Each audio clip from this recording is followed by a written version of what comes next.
बलोचिस्तान के शहर गवादर से गिदरोशिया पॉइंट के नुमाइंदा उबैदुल्ला बलोच की रिपोर्ट के मुताबिक रुकने कौमी असम्बली गवादर कम कीच हाजी मलिक शाह गोरगीज गवादर प्रेस क्लब के दौरे पर पहुंच गए। इस मौके पर चेयरमैन जिला काउंसिल कीच मीर हुतमान, पीपी के रहनुमाओं मीर बशीर कलमती, यूसुफ फरियादी, सादिक ताजर, अफजल जान, इमदाद खतरी और दीगर उनके हमरा थे। गवादर प्रेस क्लब पहुंचने पर प्रेस क्लब के सदर और सहाफ़ी मेंबरान ने उनका इस्तकबाल किया। इस मौके पर सदर प्रेस क्लब इस्माइल उमर, साबिक सदर नूर मोहसिन और दीगर सहाफ़ियों ने MNA हाजी मलिक शाह गोरगीज को प्रेस क्लब के जुमला मसाइल से आगाह करते हुए कहा कि गवादर प्रेस क्लब पूरे बलोचिस्तान में दूसरी सबसे बड़ी और मुनज़्ज़म प्रेस क्लब है।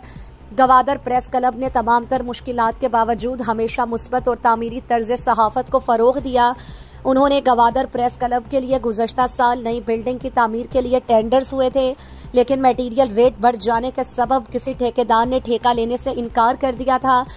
जिसके बायस गवादर प्रेस क्लब के बिल्डिंग की तामीर न हो सकी और उनके फंड्स भी लीज हो गए, जिस पर MNA हाजी मलिक शाह गोरगीज ने प्रेस क्लब के सहाफ़ियों को यकीन दहानी करवा दी कि सूबाई हुकूमत की मौजूदा बजट की PSTP में प्रेस क्लब की जदीद बिल्डिंग की तामीर में किरदार अदा करेंगे।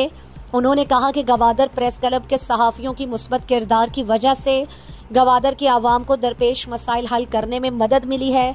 उन्होंने कहा कि वो वज़ीर आज़म और वज़ीर आला बलूचिस्तान से ज़िला गवादर और कीच के अवामी मुश्किलात के हल के लिए हमेशा कोशा रहे हैं। उन्होंने कहा कि पब्लिक हेल्थ डिपार्टमेंट के तवस्सुत से कलातू सेंसर पंपिंग वाटर और सोलर सिस्टम अनकरीब शुरू करेंगे और तरक्याती मंसूबों का जाल बिछा देंगे।